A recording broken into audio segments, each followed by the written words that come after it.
Assalamu alaikum wa rahmatullahi wa barakatuhu. Welcome back. And we are going to have a look at love reading and create the love for reading in this blessed month of Ramadan. And today I've got another book from an author we've looked at before, AWHamid, and we looked at his Islam, the Natural Way. He's written some really good books, but this one I wanted to pick up because it's selections from the Quran for self-awareness. And the beautiful thing is, it's done just in English. It doesn't. It got the references of the Quranic ayahs at the bottom, but it's beautiful. And And I'd just like to read from you his some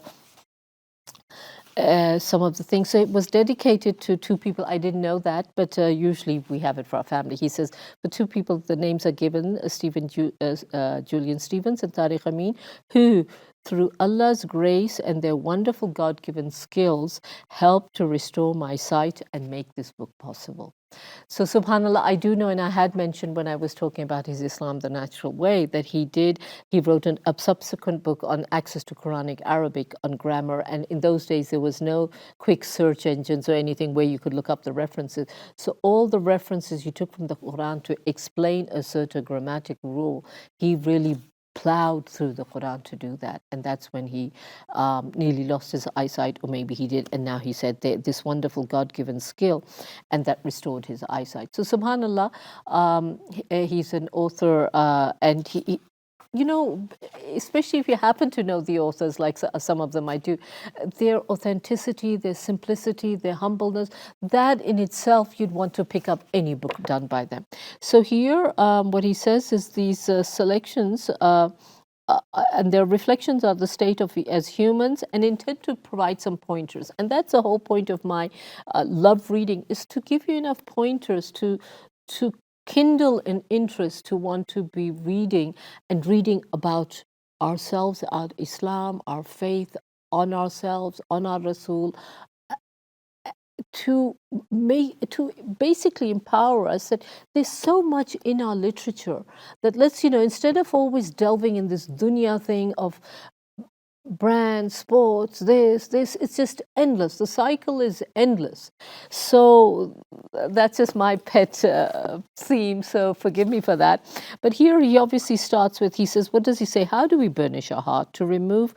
And what does burnish mean? It says that burnishing is about cleansing it, about fine-tuning our heart. And what better time than Ramadan? So, and the Quran is the best thing. So what is lovely is while you're reading your rote reading, your Quran, your daily reading of the Quran, if you read things of this sort, of reading it, it will kindle your interest that when you're reading Surah Mulk, Surah Yasin, Surah Safat, whatever, something of it resonates in it for you at a heart level.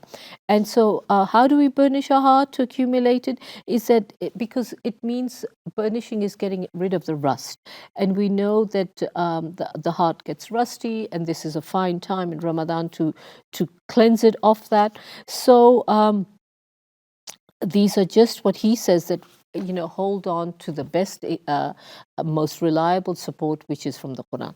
So here, I'm going to take a few from where he does, and I like his translations on a few of them, which are lovely. And as I browse through it, I love to see the simple English that say, don't obscure the truth with falsehood and knowingly conceal the truth. Be constant in prayer and give, the zakah, and bow down in worship with those who bow down. This is from Surah Baqarah also. There are quite a few from Surah Baqarah also. And from Ayatul Kursi. Then, some are... and so again, the case of those who spend their wealth in the cause of Allah is like a grain that yields 7 ears. Each ear have 100 grains. So Allah gives manifold increase to who He wills, and He's the most bountiful, most knowledgeable. So if that gives you solace that whatever we are doing, whatever little bit, and sometimes we feel, oh God, my ibadah is good for nothing, and so on. But no, these are, then you open the Quran and you find solace for them. And those who spend their wealth in the way of Allah and then do not cause what they've spent to be followed up by boasting or their generosity and injuring others. And sometimes, when we give charity, we want to know that they're putting it to good use. And if they go and you spend it uselessly, it's like, but I gave you that for that. So these are all learnings, and this is all from the Quran. So they shall find nothing to fear, nor shall they grieve. So that's also a beautiful thing. That the mu'min is one who doesn't khawfun alayhim wa lahum yahzanun. He has no fear and he has no huzn, no grief. And a kind word and veiling another's faults wants is better than charity followed by abuse. And Allah is free of all things. So this again is from 26. My love is for what I discovered in just browsing through these books is a passage from Surah Bani Israel, and that's also on. It's about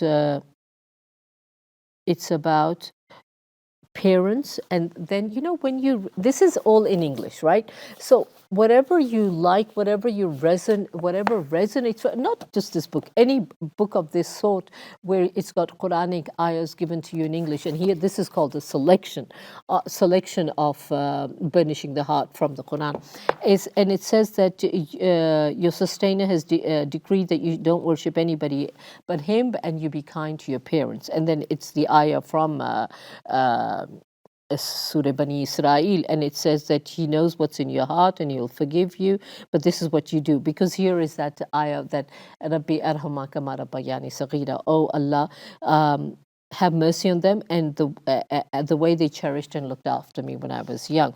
So when you run into these passages, I would like to think I get a love to want to let me know it in Arabic. Let me know this. What does it sound like in the Arabic, and so on, and that's one thing. So then let me see if I can get to the Surah Nur passage, which is beautiful. And it says that, I just absolutely love it, where it says, Nurun ala nur, Allahu nuru samawati wal ard. And it says, God is the light of the heavens and the earth. The simile of God's light is like a niche in which there is a lamp, the lamp in a globe of glass. So, subhanAllah, I mean, it gives me goosebumps about Allah's talking about a niche, like a little enclave in the wall, like they used to have in the olden days for the lamp. And so it's one within the other. And so it goes on, the globe of glass as if it was a shining star lit from a blessed tree, an olive tree, neither from the east nor the west, and the oil so luminous. So it's nurun ala nur. I know that bit, light upon light. And Allah guides to His light whoever He wills. And Allah gives people examples, and He knows all things. And it just continues, and it's a beautiful passage. But I'm sharing that because I read it here, the translation was so beautiful, I went to memorize that ayah. So many things happen. What I would also encourage you with the example, he's chosen his, which I love most of them, but I for myself, you see, always take it one step further for yourself. Take ownership. Whatever you learn from the book, take ownership and say, how can I implement it? So while you're reading the Quran, my love is that I want to go through the Quran. I feel at this age, me hifzing it is not such a viable option. I do love memorizing pieces, but I also love to know an overview on the Quran. So I like to go through every surah and find in every surah, whether it's in Ramadan that I'm reading or throughout, a passage which really resonates for me. And that passage I want to memorize. So I've got as far as Surah Araf, or no, a bit further. Surah Nahl I'm missing. I know which ayah I want to memorize, but I haven't memorized. And I'm just giving you these as impetus and incentive to just connect with Allah, His Rasul, His book. Love reading from wherever you get an inclination to want to love your Creator even more, and hopefully that will also impact on our behavior in our life. So I just stopped on Nurun ala Nur because that's where it is, but it's got many pretty beautiful passages. Some will resonate for you, some will not, but it's at least these are the kind of things that even in the Quran, if you're not reading the whole Quran, you're too busy, look at this, look at the Arabic, and use that as your Fajr time, azkar, and so on. So I just wanted to bring that book because also the title itself says Burnishing the Heart, which means, that let's just polish our heart and get rid of all the rust that we accumulate over the years, over the months, and in this beautiful time of Ramadan, let's just try to get to be pristine, squeaky clean again. So with that, I leave you, dear listeners, and I hope it was beneficial or motivating us on a daily basis to create a love for reading.